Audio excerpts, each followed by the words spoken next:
rumor floating around that I think could really hurt Mitt Romney.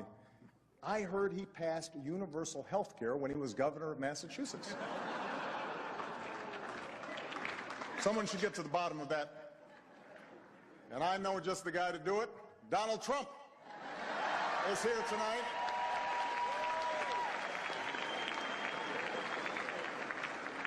Now, I know that he's taken some flack lately, but no one is happier, no one is prouder to put this birth certificate matter to rest than the Donald. And that's because he can finally get back to focusing on the issues that matter. Like, did we fake the moon landing? What really happened in Roswell? And where are Biggie and Tupac?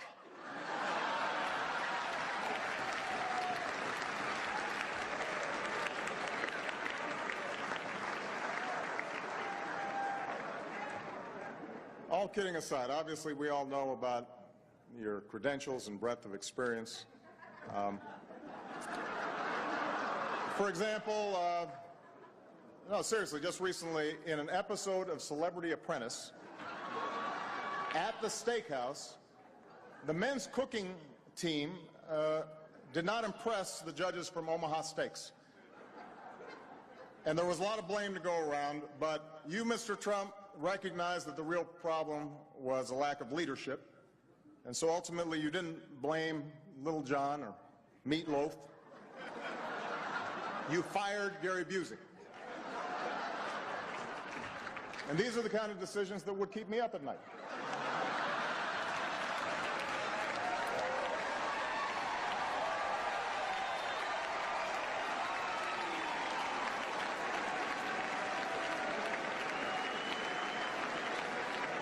Well handled, sir. Well handled. Say what you will about Mr. Trump. He certainly would bring some change to the White House. Let's see what we've got up there.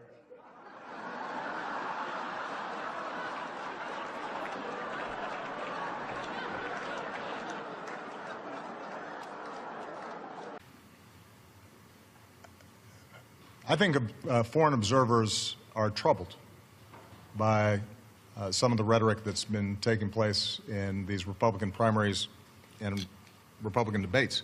I don't think it's restricted, by the way, to Mr. Trump. I mean, I find it interesting that everybody's focused on Trump primarily just because he says in more interesting ways what the other candidates are saying as well. And so he may up the ante in anti-Muslim sentiment, but if you look at what the other Republican candidates have said, that's pretty troubling too. He may express strong anti-immigration sentiment, but you've heard that from the other candidates as well. You've got a candidate who sponsored a bill that I supported to finally solve the immigration problem, and he's running away from it as fast as he can. They're all denying climate change. I think that's troubling to the international community, since the science is unequivocal. And, you know, the other countries around the world, they kind of count on the United States being on the side of science and reason and common sense, because they know that if the United States does not act on big problems in smart ways, nobody will. But this is not just Mr. Trump. Look at the statements that are being made by the other candidates. There's not a single candidate in the Republican primary that thinks we should do anything about climate change, that thinks it's serious. Well, that's a problem. The rest of the world looks at that and they says, how can that be? I'll leave it to you to speculate on how this whole race is going to go. I continue to believe Mr. Trump will not be president. And the reason is because I have a lot of faith in the American people. And I think they recognize that being president is a serious job. It's not hosting a talk show or a reality show. It's not promotion. It's not marketing. It's hard. And a lot of people count on us getting it right. And it's not a matter of pandering and doing whatever will get you in the news on a given day. And sometimes it requires you making hard decisions even when people don't like it. And doing things that are unpopular. And standing up for people who are vulnerable but don't have some powerful political constituency.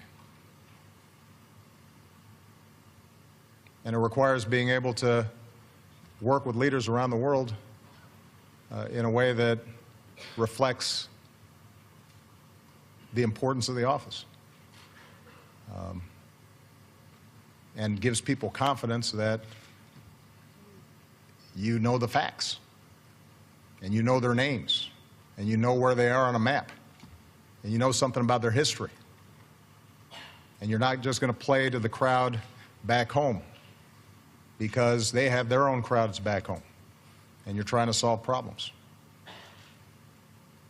And so, yeah, during primaries people vent and they express themselves and it seems like entertainment and oftentimes it's reported just like entertainment.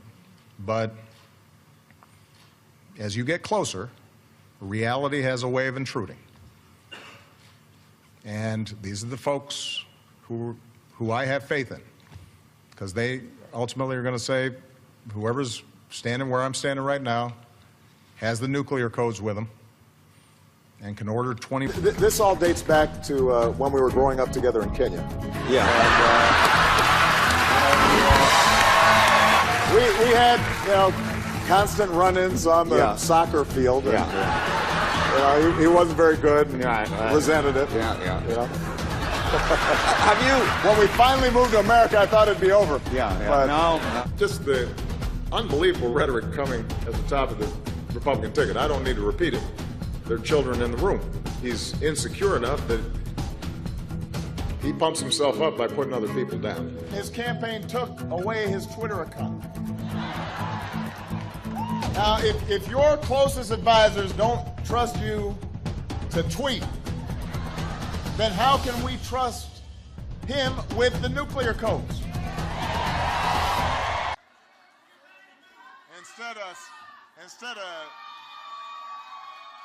Instead of selling steaks,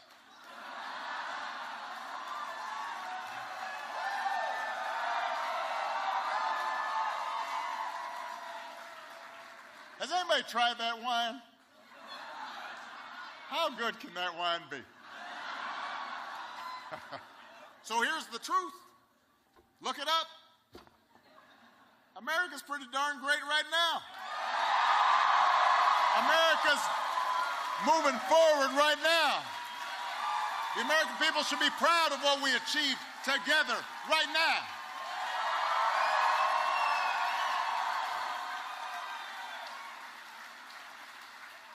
So what we should be focused on is how we can do even better. Build on the progress we've made, not reverse it. And instead, we've got a debate inside the other party that is fantasy and schoolyard taunts and selling stuff like it's the Home Shopping Network.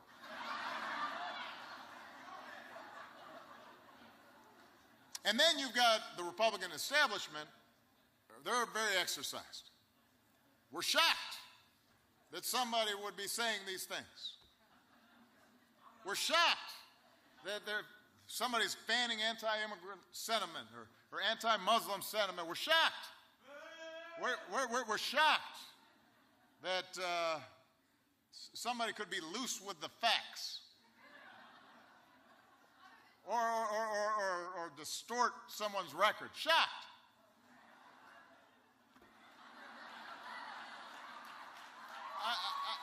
You know, how can you be shocked? This is the guy, remember, who was sure that I was born in Kenya. who just wouldn't let it go. And all this same Republican establishment, they weren't saying nothing.